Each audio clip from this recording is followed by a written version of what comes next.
આડ બે ભગવાને જે મૂક્યા એ કફ ભેગો કર્યા રાખે, પરંતુ એની ટાંકી ફૂલ થઈ જાય ત્યારે એ કફ કરે, એ ન કરે એટલે કહેવત હતી ઓકી દાંતણ જે કરે. તુરો રસ શરીરમાં થાય ને અહીંયા અડે એટલે ઉબકો આવે, વોમિટ સેન્સેશન આવે, અને એ વોમિટ સેન્સેશન થાય એટલે અહીંયા જે કે મ્યુકસ જમા થયું, જે કફ એ બધું બહાર નીકળી જાય. પેટમાં જે કે પિત્ત જમા થયું છે એ બધું બહાર નીકળી જાય, અને ક્યારે સાહેબ આપણું શરીર આંતરિક રીતે શુદ્ધ થઈ જાય અને કોઈ બીમારી આપણને આવે નહીં. બધા રસોનું આપણે સેવન કરીએ, ખાટો રસ, ખારો રસ, તીખો રસ, ગળ્યો રસ, તુરા રસનું સેવન થોડું આપણે કરવાના હતા, ન કરીએ એટલે દાંતણ આપ્યું હતું. કારણ કે એ બાને તુરો રસ આપણા શરીરમાં જાય અને આધ્યાત્મિક ઉન્નતિ કરવી હોય, માનસિક રીતે જો શાંત થવું હોય તો તુરો રસ ખૂબ જરૂરી છે. બરાબર? એટલે દાંતણ કરવાનું. અને હરડે કેમ કીધી? એક જ એવી મેડિસિન છે જેને સદા પથ્ય કીધી, સદા સેવનમ કરવાની કીધી. સંધિ છૂટી પાડો તો હરડે, એવરી ડે. જોકે આ તો આપણા બધા સંશોધન છે.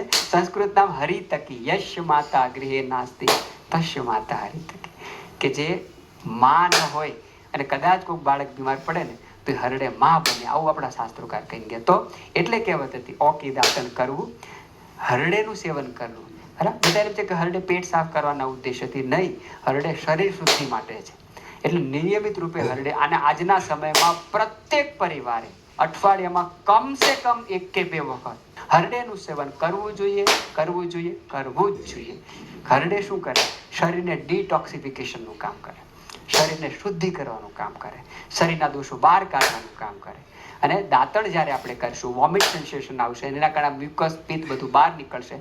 અને અઠવાડિયામાં 1-2 વખત હરડેનું સેવન કરીશું તો હરડે રક્ત શુદ્ધિ કરવાનું કામ કરે. શરીરનો જે અંતિમ સેલ છે, કોષ, એને શુદ્ધિ કરવાની શક્તિ આપણા હરડેમાં છે.